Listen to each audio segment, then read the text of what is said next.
Hey, welcome back, guys. This is video number 4.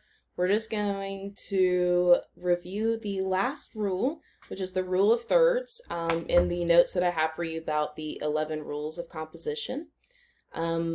Let's take a look. All right, class notebook, right? So the rule of thirds, it's simple technique where designers divide the sections up, right? 3 columns, 3 rows, all together to create something that will help design a dynamic uh, design.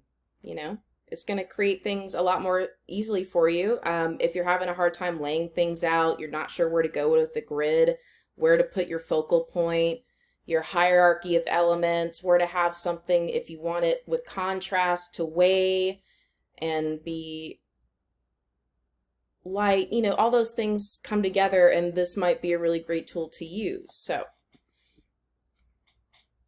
here's a great example of one here off to the right with the gnome, right? So the main design, the image of the gnome is used, and it lines up according to the focal points. So those are highlighted in green in the diagram to the left here for you. And you might be asking yourself, other than the things that you've already said, Miss Mochanessi, what are some benefits of using it? So let's look at the example below here. So there's a big difference between the design here on the left in comparison to the one on the right? So adding balance and complexity without being overwhelming or confusing. The one here with the figure straight in the center, I mean, it's boring. Like, I don't really get that sense of movement. But you do get that when he's shifted over onto the right-hand side of the ruling guides, right? On those focal points. So it helps to discourage you from putting things simply, right? Preventing you from doing smack dab in the middle, right? It's been done 100 times. And as designers, we're always coming up with unique new ways of doing things. And it can also help create a sense of direction within your composition by helping the director just help you direct the viewer's eyes into where you want it to go. So maybe you take your header and you place it somewhere on a focal point, and then you create those leading lines to help direct you there, right? And your leading lines are connecting through other focal points to help draw your eye to what it is that you want the viewers to take away from it, the overall message. So here's an example of the rule of thirds, right? So again, it's a great way to help emphasize important visual elements by placing them along those lines. Off-center compositions are generally considered more aesthetically pleasing, right, when compared to designs that have the focal point in the center. Again, it's been done 100 times. It's just boring. The rule encourages the use of negative space, and also helps you to kind of cleverly create proximity of elements, right? So when you're placing things next to each other, it allows viewers to understand how those elements are connected.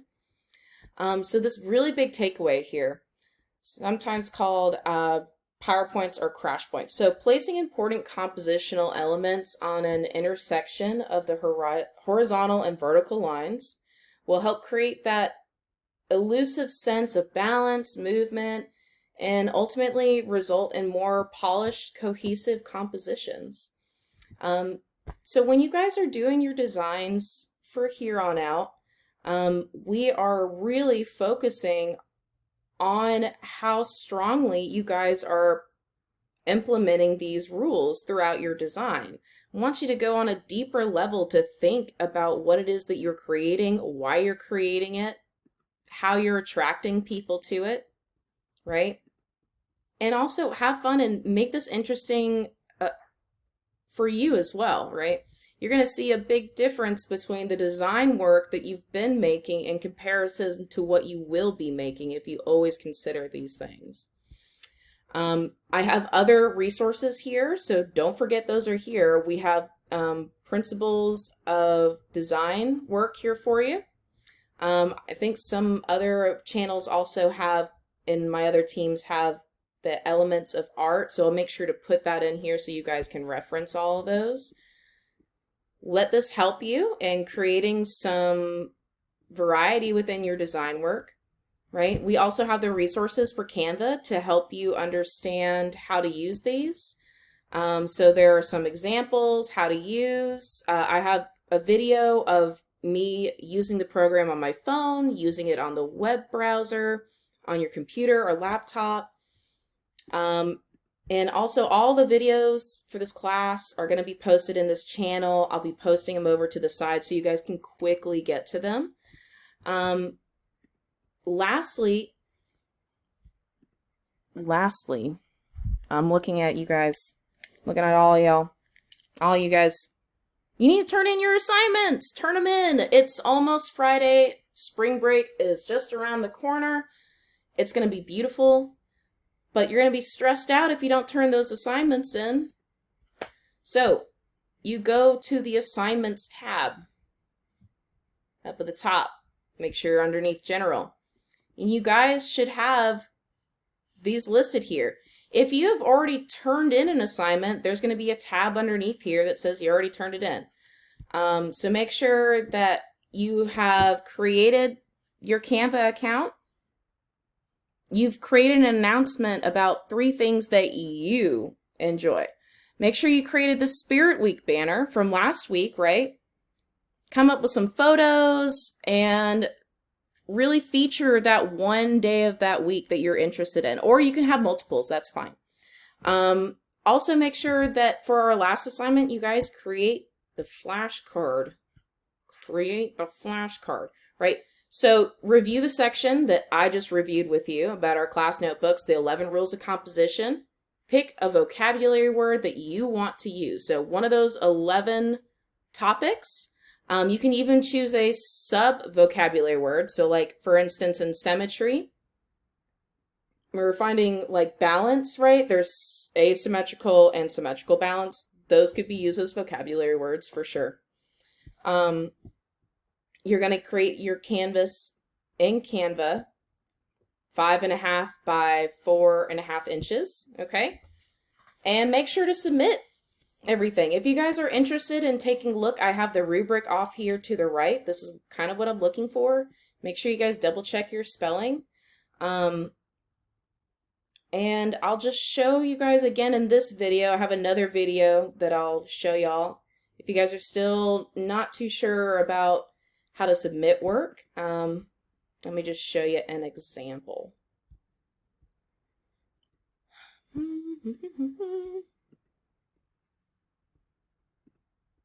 Right, so if I'm at a student view, I'm taking a look at the assignment here.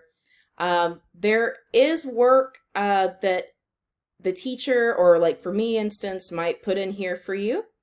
But if I need to add work like the picture or words, typed out things, you're going to go to the bottom here and say add work. It'll bring me up to this new screen where I can add things from my OneDrive. I can add new files like Word, PowerPoint, Excel.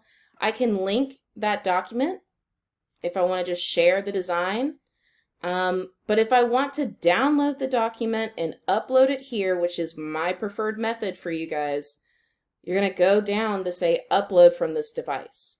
So if you're using your phone or the web browser, wherever you've downloaded your design, you'll be able to get it off of your computer or phone and all that good jazz, right? Then you'll click attach, right? Next, what you would do is say turn in. Even turn it in late. I'm not taking penalty points off. As long as work is being turned in and you're communicating with me, I'm totally fine with this. Just get it in for me because you are still being held accountable for your grades and your learning outcomes. And I want us to learn a lot of things about design. So I hope this has been helpful. Guys, remember the assignment. The assignment. The assignment is due on Friday. On Friday. Go to your teams, check it out, submit it, get it over with. Have a great spring break. You guys rock. You guys have worked so hard, and this has been just a huge change for all of us, and you guys have totally prevailed. You persevered. You guys are awesome. Y'all deserve a round of applause. From Miss Mojanesi, signing out. Have a great afternoon, guys.